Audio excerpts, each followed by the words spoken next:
What's going on, YouTube? So just because something is luxurious doesn't mean it needs to be delicate, which has long been the mantra of the Lexus GX.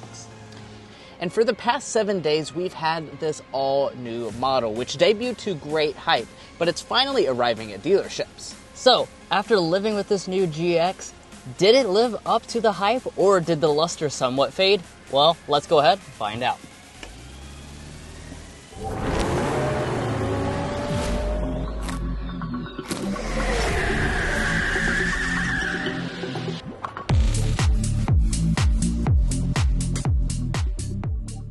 Now, first of all, like always, let's go ahead and talk about what is under the hood. So what we have is a 3.4-liter twin turbocharged V6 engine. This is making 349 horsepower and 479 pound-feet of torque. Now, this is paired to a 10-speed automatic transmission. Of course, you have standard four-wheel drive, and the combined fuel economy is going to be 17 mpg. Now, of course, on that test drive, we're going to be talking about the performance as well as something I'm sure you're really curious about, our real-world fuel economy over the past week with this vehicle. Additionally, while we're on that drive, we'll be getting our official Kentucky sound level reading and discussing resale and reliability after that. But a big reason that people buy these is for the cool exterior look. So let's go ahead and close up the hood and start with that. Now, as far as this exterior design is concerned, Mason and I have both really liked this since it first debuted, and we filmed it in a studio setting. Now, based on driving it around for a week and the perception of other people, we would definitely have to say that Lexus has nailed it in this respect. This seems to be really liked by the vast majority of people, and that's because we have that, kind of boxy, rugged shape that's quite in style these days. That's going to begin up here with the spindle grille, but unlike a lot of Lexus products, this is actually going to be a little scaled down, and in its replacement, it's going to have a more rugged look where you have this bumper piece that kind of comes up. Just makes it look a little bit more muscular overall. Now, in terms of your lighting, we do have standard triple beam LED headlights. These are very bright. You do, of course, have your daytime running light in the signature arrowhead shape, and then your turn signal indicator below that. Down below here, you're also going to find an LED fog lamp and cornering light, and these are both going to be included on the Premium Plus trim level and above. Now, moving around to the back, of course, it's going to have that nice boxy design, just like the front. Yeah, I have to say they really killed it with the exterior design. I like it in the front and the back. And as far as some of the design elements that Lexus has gone with, we do have a spoiler integrated up top, an exposed wiper, and then we're having full-length LED taillights. I guess that's a little bit of a spoiler for if all the elements are LED, but let's go ahead and dive into that. As you can see, we have an LED brake light, LED reverse light, and LED amber turn signal indicator, so every element is LED on every GX. Now, as we head down to this lower area, we have a very beefy bumper, no exposed exhaust on any GX. However, we do tow 8,000 pounds, which is up from the previous generation GX. Now, wheel options on the next-gen GX are going to range from 18 to 22-inch alloy wheels. This is the mid-level Premium Plus grade, which is going to give you the 20-inch alloy wheels. This actually might be the sweet spot, in my opinion. I certainly really like this specific design on board with this, a machined finish with a contrast black. It looks really nice overall. Then, of course, moving up here to our mirrors, you've got a really boxy shape on board. We also have all the features on this Premium Plus grade, so that means power folding, auto dimming on the driver's side, in addition to heating and blind spot monitoring. At the side of the GX, the boxy shape continues, and it comes in an overall length of 197.1 inches this year. There are a few different design elements I do want to mention. Of course, we do have roof rails on this model. I also want to point out you can get a two-tone roof on the GX, but it's only going to be on the over-trail trim level, so keep that in mind. You do have to get a specific trim for that. Now, as far as your safety systems are concerned, you're going to get all of them as standard equipment, their entire safety suite. You do also have available traffic jam assist. But guys, without further ado, let's go ahead and get into the interior and our impressions after 7 days with that. But first, if you're new here, we're brothers, and we've been reviewing cars since we were 12 and 16. We may be young, but we love cars. And we'd love for you to subscribe to be a part of our Car Confections family. Let's learn a lot, have some fun with all the latest cars. Yeah, now let's go ahead and get to the inside. Here's our key fob. It's just the, typical Lexus key fob design. You of course have a standard smart entry system. You do have optional digital key as well. And then getting inside, just grab behind the handle. That will unlock the door. Now we'll go ahead and take a look at the interior. And by the way, I do want to just mention that if I sound a little bit hoarse today, I am recovering from laryngitis, so that would be why. Nevertheless, there's the new interior. Let's start with the seats as always, though. This is the Premium Plus, so that's on the lower end of the grade scale. This is a more affordable model. As such, this comes with Nulux Leatherette. However, you can, of course, get real leather as well as you move up the trim structure, and you get semi-aniline leather if you go for a luxury or luxury plus model. As far as this is concerned, black, gray, or tan are your color options. It's reasonably realistic feeling. I like the perforation, and there's a little bit of stitching details along the side. Seat adjustments themselves are going to be 10-way power. You have 2-way lumbar support instead of 4-way for some reason. And then most models will come with memory seats. Those are going to be located right there. Your plus grades, and then both of the luxury trim levels. But let's go ahead and climb inside. Now climbing inside, the step-in height is not too bad. You do have standard fixed running boards, and available on the luxury model is a power deploying running board. Also available on the luxury model and the Overtrail Plus is massaging for your seats. So getting that door closed, let's go ahead and talk about the rest of the cabin materials inside of here. So we'll start out over here on our door trim. You're going to have this leatherette material that runs through the center section. We have a kind of wood-like trim that goes around the controls there. Soft touch plastic along the top. Moving to the upper dashboard, this is going to be extremely padded, soft touch plastic. It's going to be soft touch through here as well. And then along our center tunnel, we have a nice leatherette material and some more of this wood trim that runs around this area. Let's go ahead and fire it up with our push button start.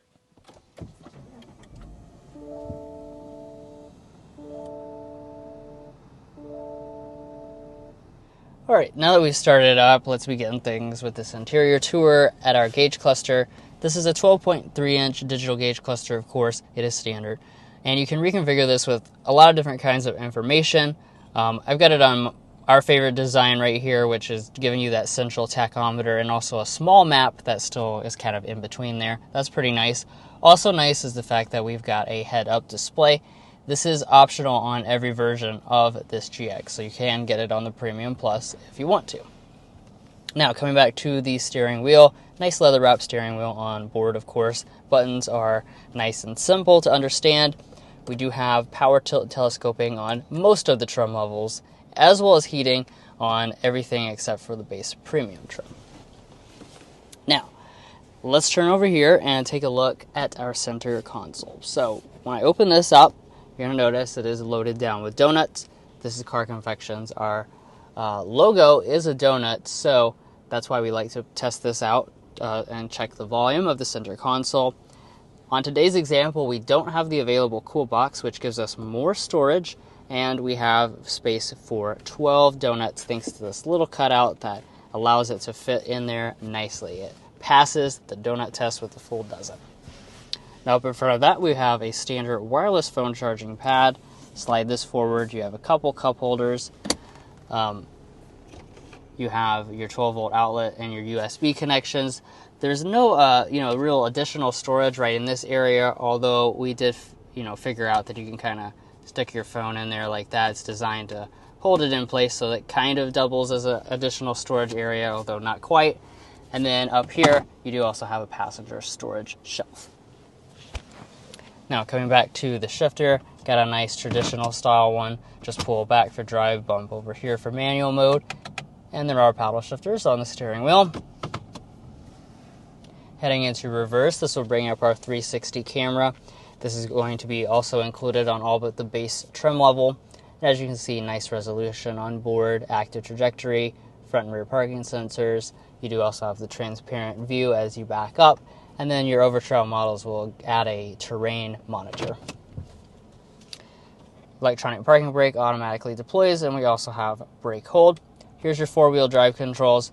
This is our button to turn on and off our center locking diff. The overtrail models also add the rear locking diff. And then you've got all your different drive modes right here for your customizability.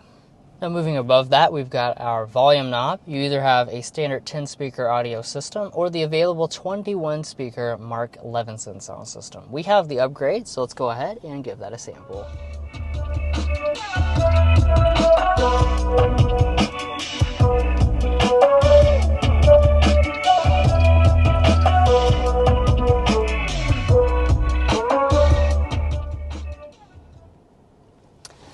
Yeah, so over the last week, we've certainly enjoyed listening to this sound system. It really fills up the cabin nicely. It's also really good in balance, so it's very crisp in all the different dimensions of the song you're listening to. All right, now taking our look at our climate controls here. This, of course, is the bottom section of this main infotainment screen. Plus, you do have the physical controls that are embedded right into the screen itself for the quick adjustment of your temperature.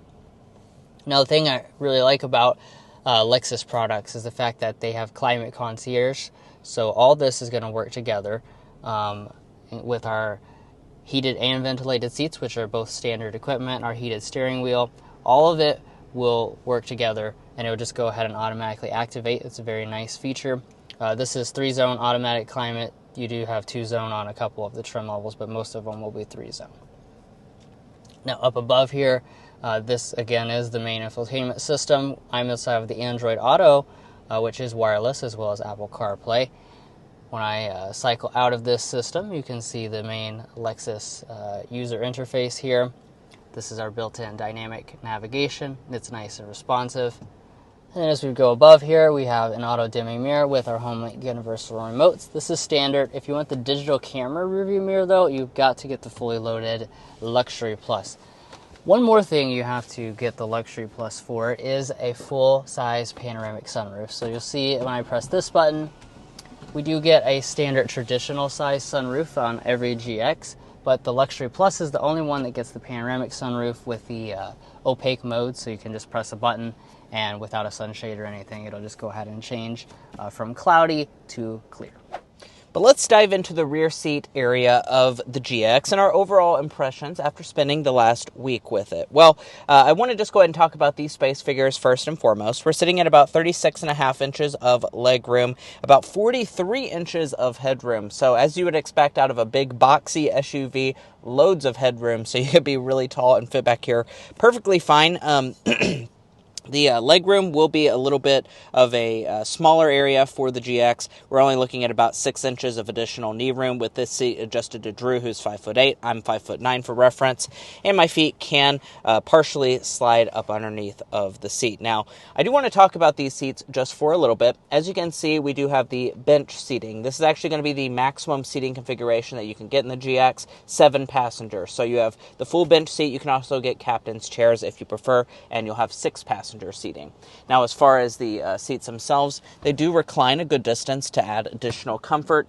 I do want to point out, though, that in our 7 days of living with this vehicle, that we found these rear seats to be pretty much on the hard side. The front seats are pretty soft, but these back seats will certainly make your cheeks a little numb after a while of sitting back here. Now, as far as the climate controls here in the center, we do have those because we have the 3-zone climate. We're also going to have heated rear seats. That's actually going to come on the vast majority of GX models, besides for that base one. We do also have 2 charging USB ports. They're a Type-C variety. As far as other features I want to point out, the door trim is going to be pretty nicely done. Soft touch plastic all through here. Your armrest is pretty narrow, so keep that in mind. And then, as you can see in the door, there is plenty of storage. You can fit, a cup or whatnot. It actually does fit the Stanley water bottle, so I want to point that out as well. One of the other things that we notice in the real world is that the seat belt height is a little bit high. So especially if you're on the shorter side and riding in the back seat, it might be kind of impeding and kind of cutting into your neck. I wish I was a little bit more adjustable. But let's go ahead and talk about a feature that this GX has. That's right, we have a third row on this Premium Plus trim level. It's actually on most GXs that you'll find a third row. However, do keep in mind if you choose the Overtrail models, it's actually going to remove the third row. So if you need that extra seating, you will have to choose one of these trim levels. Now, as far as the folding process, you just grab that little lever right there. That's going to fold the seat down and tilt it up and out of the way. Do be aware, though, that you would have to remove a child seat to access the third row. And getting back here, in the third row itself, we're going to be sitting actually at pretty decent space figures. Lexus says it's going to be about 32 inches of legroom and about 35 inches of headroom. So the big boxy SUV definitely pays dividends when it comes to the overall headroom. The legroom is actually pretty impressive as well. As you can see with the seat adjustment, we have 4 inches of additional knee room. And like I said, I'm 5'9". Actually, as a matter of fact, this seat cannot slide at all. So this will be the only adjustment that you can do in the GX. My feet cannot slide up underneath the seat, and the thigh support is definitely leaving a little bit to be desired. But overall, it's a little bit more comfortable than you might expect out of a GX. Certainly, it's no Lexus TX, though. As far as features back here, we have a USB-C port. I also have the ability to kind of recline the seat a little bit, forward and back. We have vents coming out of the ceiling, just like in the second row, and even a little assist handle. So if you're doing some off-roading or going over curbs at the Walmart, your passengers will be able to hold on.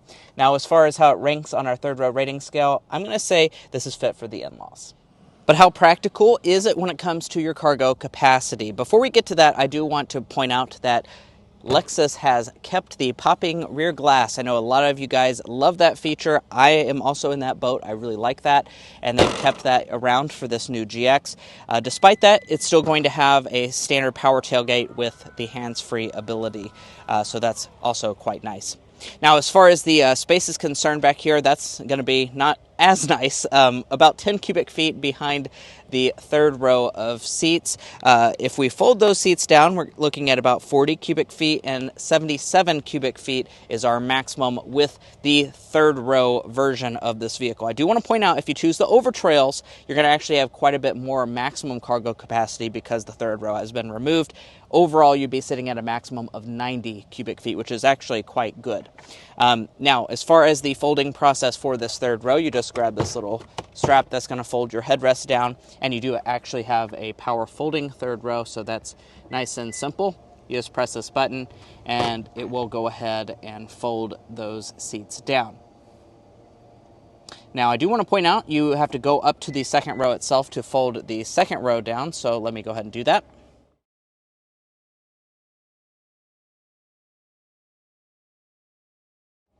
And once I went ahead and did that, you can see that we have a pretty flat loading floor. And one of the things we do in all of our Car Confections reviews is get the cargo length, width, and height figures in case you're looking to haul something specifically. 77 inches of overall length behind Drew's 5'8" driving position. From behind the second row, 43 inches. From behind the third row, we are going to be looking at quite a bit less, about 10 inches of overall length. Get my cargo width here. As you can tell, it's quite wide, 47 inches wide, and then overall cargo height is really good, 35 inches. As you would expect out of a big boxy SUV, you're going to get really good height. Now, I do want to point out your spare tire is full size and can be located underneath of the bumper there.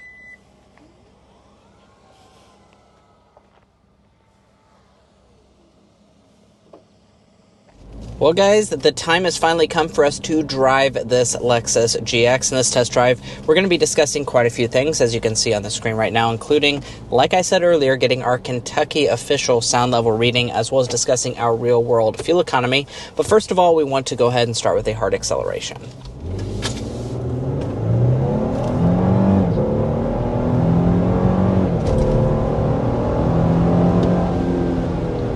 Nice. All right, and there we are, 60 miles per hour. So, like we were talking about at the spec dump, we've got nice power figures with this brand new powertrain for the GX. 349 horsepower, 479 pound-feet of torque. So really, in particular, a lot of torque. You can really feel that. It pushes you back in the seat when you take off. You don't have to be accelerating full throttle either to feel like this is a very quick model. Yeah, compared to the previous generation GX, this is a night and day difference, that is for sure. Of course, we did love the old school feel of the V8, that's for sure, but it definitely lacked all the torque that you're going to find on this model, so I definitely prefer how this one feels right off the line. It just, like Drew said, it feels quick, especially for a big vehicle like this. You kind of expect it to be slow and, pondersome, but not at all for this. Yeah, 0 to 60 is about 6.5 seconds, which again is a big improvement over the old GX 460.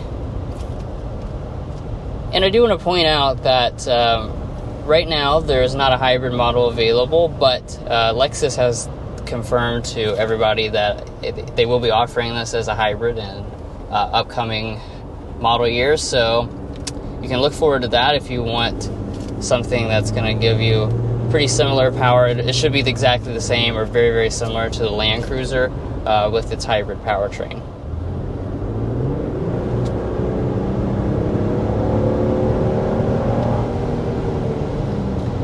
Even once you're already going pretty fast, you can really get that kick down from the 10-speed automatic transmission. Transmission's pretty fast. It's really smooth, though. That's its main focus, is just being very smooth. And again, gets you access to all that torque really quite quickly. Yeah, as far as how the power is routed to the ground, this is a GX after all, so of course you are going to have full-time four-wheel drive standard on all versions of this model. Not only that, you do have the center locking diff, which Drew talked about in the interior for all versions of the GX, and if you choose the Overtrail Plus, you're also going to add a rear locking diff as well for that additional off-road capability. So for those of you that don't know, this is a very off-road capable product. That's really kind of the whole point of this vehicle. So of course, that full-time four-wheel drive is a very important component of that.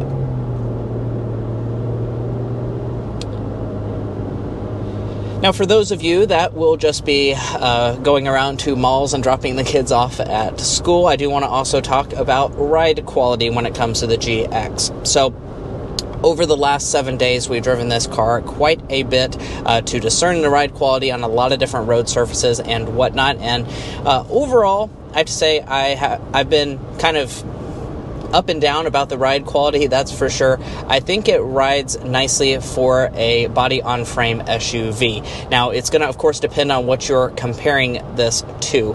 If you're comparing it to a Lexus TX, for instance, this is going to have way worse ride quality because of that body-on-frame nature, so be aware of that. It feels like a truck when you're riding inside of this vehicle, so keep that in mind. I will also point out, for those of you that are set on the GX and are looking between the trim levels, I think this Premium Plus is a really good mix. You have 20-inch wheels, so that helps your ride quality over something like the Luxury Plus. The Luxury Plus has the big 22s on the outside, and we did find that to have a more harsh ride quality when we drove it earlier this year.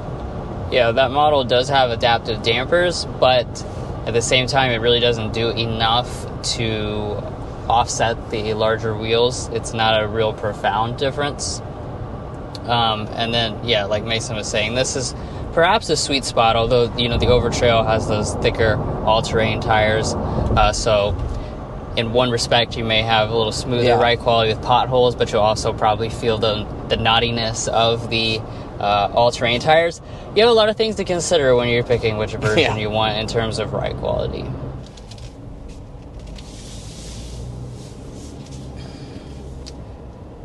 Now, I do want to, point out, obviously, this is far from a sporty vehicle, but as I kind of did that U-turn there, you do have pretty pronounced body roll. This still has a very old-school feel in the sense that aspect is not dissimilar to the outgoing generation. You have pretty pronounced body roll. Also, when you brake hard, the nose dives down.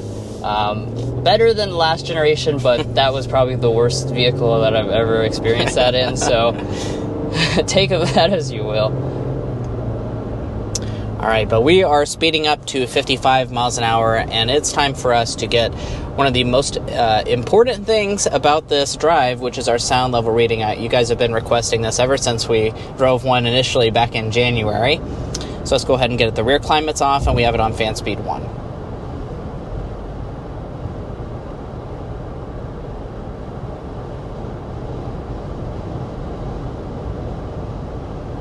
53.5 decibels is what we are sitting at as our official Kentucky sound level reading here in the Lexus GX 550 Premium Plus. That is a very good sound level reading. I don't have to sit here and guess, though. I can go to carconfections.com/sound level readings, where we posted all of the readings that we've gotten on this channel.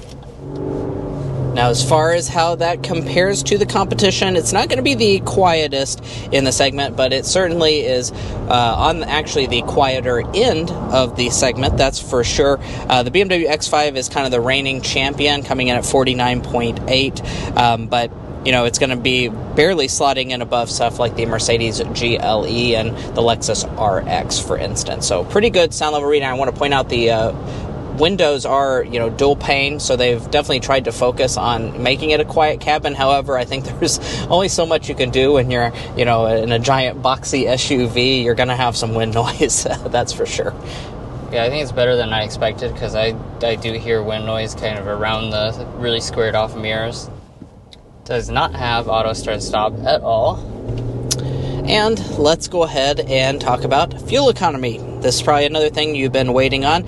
As far as the EPA number, I'll give that to you first. Only one rating for all GXs, 152117 is what we are sitting at. So not fantastic fuel economy, you know, by the EPA. But what's our real world fuel economy look like on this model? Well, the real world number, Drew, if you want to tell us what we're sitting at. We're at 18 miles per gallon. That was over the course of our week testing of 280 miles, looks like.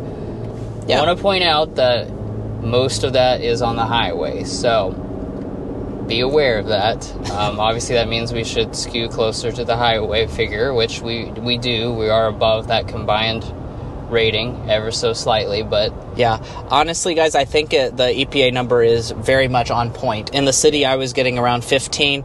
On the highway, you know, just kind of cruising at 55, 60, 70 miles an hour, I was sitting more about 21, which is right on those EPA numbers.